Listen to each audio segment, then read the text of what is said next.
The Indian Executive.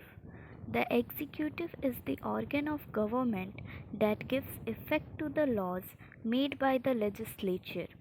Executive एक ऐसा organ है गवर्नमेंट का जो कि लॉज को इफ़ेक्ट में लाता है, पब्लिक तक उस चीज़ को पहुंचाता है जो कि लेजिस्लेचर ने लॉज बनाए होते हैं. In India, the executive, whether at the central level or the state level, has an official head, a real head, and a council of ministers. और इंडिया में चाहे वो एग्जीक्यूटिव स्टेट का हो या सेंटर का हो, उसमें थ्री मेन हेड्स होते हैं. First is official head, second is real head, and third is council of ministers. Official head of the executive. The president of India is the official head of the union central executive. President जो होते हैं वो official head होते हैं central level पे executive के. A state executive is official headed by the governor of the state और state executive के official head होते हैं governor. The official head of the executive acts on the advice of the council of ministers और जो official head होते हैं वो council of ministers के advice पे ही work करते हैं. Thus, he or she is the head of the executive in name only, that is a nominal head. और इस वजह से हम कह सकते हैं कि जो एग्जीक्यूटिव के ऑफिशियल हेड होते हैं वो सिर्फ एक नॉमिनल हेड होते हैं क्योंकि वो काउंसिल ऑफ मिनिस्टर्स के ही कहने पे कुछ करते हैं. Qualifications. The official head of the executive at the central और state level must be. अगर किसी को भी ऑफिशियल हेड बनना है सेंट्रल या फिर स्टेट लेवल का तो उसके लिए कुछ कुछ क्वालिफ़िकेशंस चाहिए रहती हैं. जैसे अ सिटीज़न ऑफ इंडिया, वो एक इंडियन सिटीज़न होना चाहिए, एटलीस्ट 35 ईयर्स ओल्ड, उसका एज 35 ईयर्स होना चाहिए, and qualified to be a member of the lower house, और वो एक लोअर हाउस का मेंबर तो होना ही चाहिए. Appointment. The President of India is elected indirectly by an electoral college consisting of the elected MPs and MLAs. President जो होते हैं वो इनडायरेक्टली इलेक्ट होते हैं एक इलेक्टोरल कॉलेज के द्वारा जिसमें कि MPs और MLAs रहते हैं. The governor of a state is appointed by the president. Sometimes one governor is appointed for more than one state. कभी कभी एक गवर्नर बहुत सारे स्टेट के लिए होते हैं और गवर्नर को प्रेसिडेंट ही अपॉइंट करते हैं. Term of office. The president is elected for a term of 5 years and can be री elected for a second term. एक प्रेसिडेंट 5 years के लिए इलेक्ट होते हैं और उनको अगर उनकी पार्टी जीती है तो वो दोबारा से भी प्रेसिडेंट बन सकते हैं.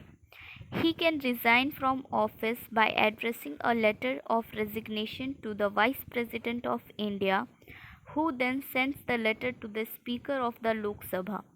अगर बीच में ही उनको रिज़ाइन करना है प्रेसिडेंट को तो वो एक लेटर वाइस प्रेसिडेंट के नाम पे लिखेंगे और फिर वाइस प्रेसिडेंट उसको आगे लोकसभा के स्पीकर तक भेजेगा. The president can be removed from office only through a constitutional procedure called impeachment. और एक प्रेसिडेंट को उसके जगह से एक ऑफिशियल वे के थ्रू ही निकाला जा सकता है जिसको कि हम लोग कहते हैं impeachment. The governor of a state is appointed for a term of 5 years. Governor को भी 5 साल के लिए इलेक्ट किया जाता है. He or she can resign from his post by addressing a letter of resignation to the president. अगर governor को अपने पोस्ट से रिज़ाइन करना है तो वो प्रेसिडेंट के नाम पे लेटर लिख सकता है. The president can also remove him on the advice of the prime minister. President governor को रिमूव भी कर सकते हैं अगर उनको प्राइम मिनिस्टर एडवाइस दे तो। The Indian executive second part. Official residence. The official residence of the president is the Rashtrapati Bhavan in the national capital new Delhi. जो president का ऑफिशियल होम रहता है जब तक वो पोस्ट पे रहते हैं तो वो राष्ट्रपति भवन जो कि न्यू दिल्ली में है वहाँ रहते हैं। The official residence of the governor of a state is the Raj Bhavan in the states capital. और जो गवर्नर रहते हैं वो राजभवन में रहते हैं जो कि हर एक स्टेट का कैपिटल में रहता है। Legislative powers. The President addresses the first session of the Parliament after elections. President जो होते हैं वो फर्स्ट सेशन जो होता है पार्लियामेंट का इलेक्शन के बाद उसमें पार्ट लेते हैं। The governor addresses the first session of the state legislature. और उसी तरह जो गवर्नर होते हैं वो भी स्टेट लेजिस्लेचर का फर्स्ट सेशन में पार्ट लेते हैं। The president summons and prorogues ends the session of the parliament. President जो होते हैं वो लास्ट में सेशन को एंड भी करते हैं। The governor summons and prorogues the session of the state legislature. और उसी तरह जो गवर्नर होते हैं वो भी स्टेट लेजिस्लेचर के सेशन को एंड करते हैं।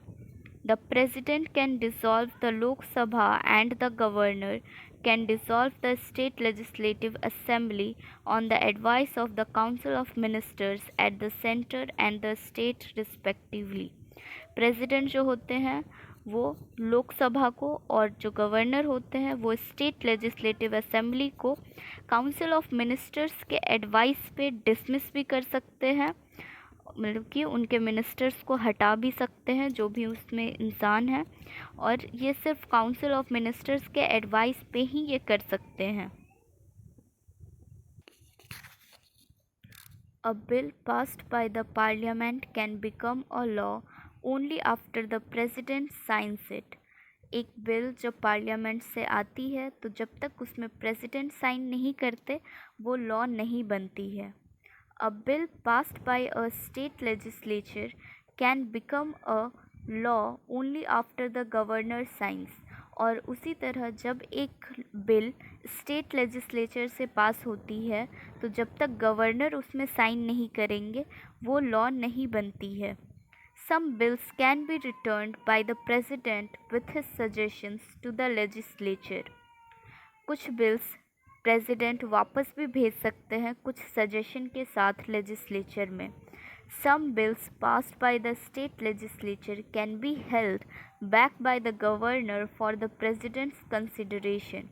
और कुछ बिल जो कि स्टेट लेजिस्लेचर ने पास किए हैं वो भी गवर्नर होल्ड बैक कर सकते हैं, मतलब कि रख सकते हैं प्रेसिडेंट के कंसिडरेशन के लिए। The president can issue ordinances when the parliament is not in session. The governor can issue ordinances when the state legislature is not in session. President and governor दोनों ही कोई भी लॉ या फिर कोई भी अगर इम्पॉर्टेंट चीज़ है उसको वो लोग जारी कर सकते हैं अगर उस टाइम पे पार्लियामेंट और स्टेट लेजिस्लेचर सेशन में नहीं है तो। Indian executive third part. Executive powers. All decisions of the Union Executive are carried out in the name of the President. जितने भी यूनियन एग्जीक्यूटिव डिसीजंस लेती है वो सारे प्रेसिडेंट के नाम पे ही लेती है। All decisions of a state executive are carried out in the name of the governor. और स्टेट एग्जीक्यूटिव जितने भी डिसीज़न लेती है वो सारे गवर्नर के नाम पे ही लेती है। All high-ranking officials of the executive are appointed either by the president or by a governor. जितने भी हाई रैंकिंग ऑफिशियल्स होते हैं एग्जीक्यूटिव में वो सारे या तो प्रेसिडेंट इलेक्ट करते हैं या फिर गवर्नर अपॉइंट करते हैं। Judicial powers. The president, on an appeal for mercy, can reduce the sentence of or grant pardon to any person sentenced by the courts within Indian territory. President कोई भी अगर appeal है उसके ऊपर वो mercy दिखला सकते हैं और उसकी सज़ा को कम कर सकते हैं। इंडियन टेरिटरी में कहीं पर भी अगर उसको सज़ा दी जा रही है तो he can even change a death sentence, वो यहाँ तक कि एक डेथ सेंटेंस को भी बदल सकते हैं। The governor can grant pardon to or reduce the sentence of a person sentenced under the law of the state। एक गवर्नर भी सेम चीज़ कर सकते हैं, वो भी सज़ा को कम कर सकते हैं लेकिन सिर्फ उस स्टेट तक में। However, he cannot change a death sentence, लेकिन वो एक डेथ सेंटेंस को चेंज नहीं कर सकते हैं। Emergency powers of the president. The president, on the advice of the Council of Ministers, can declare a state of general assembly if the country is threatened by। एक president council of ministers के advice पे general assembly declare कर सकता है किसी भी state में अगर उसको इन चीज़ों से खतरा हो तो। एन अटैक फ्रॉम आउटसाइड, बाहर के देशों से अगर खतरा हो। अ डिस्टर्बेंस विद इन, अगर देश में कहीं पे भी कुछ टाइप का डिस्टर्बेंस हो। और अ फाइनल क्राइसिस, अगर पैसे से कोई कमी आ रही हो तो भी। When there is a breakdown of law and order in a state, the president can take over the administration of the state। अगर कहीं पे भी लॉ एंड ऑर्डर अच्छे से किसी भी जगह पे अगर फॉलो नहीं हो रहा है तो प्रेसिडेंट फिर वहाँ का देखभाल करते हैं।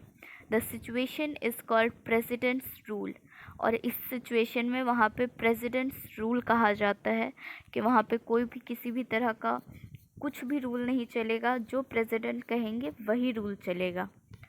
डायरेक्शनरी powers of the governor. The governor is a representative of the union government and sometimes acts on the order of the president. जो गवर्नर है वो यूनियन गवर्नमेंट के एक रिप्रेजेंटेटिव है और कई बार वो प्रेसिडेंट के ऑर्डर पे भी काम करते हैं। He has some discretionary powers. Because of this, he can on certain occasions take decisions without consulting the Council of Ministers। और गवर्नर के पास भी डिस्क्रिशनरी पावर होती है जिसमें कि वो अगर कुछ सिचुएशंस ऐसा है जैसे कि प्रेसिडेंट में था कि अगर अटैक का है या फाइनेंशियल क्राइसिस का है तो वो काउंसिल ऑफ मिनिस्टर्स के साथ मिल करके वहाँ पे अपना रूल लगा सकते हैं, इमरजेंसी डिक्लेयर कर सकते हैं। उसी तरह अगर स्टेट में भी कुछ ऐसा प्रॉब्लम आया है तो गवर्नर बिना किसी से कंसल्ट किए, बिना काउंसिल ऑफ मिनिस्टर से कंसल्ट किए भी वो वहाँ पे कुछ रूल्स लगा सकते हैं।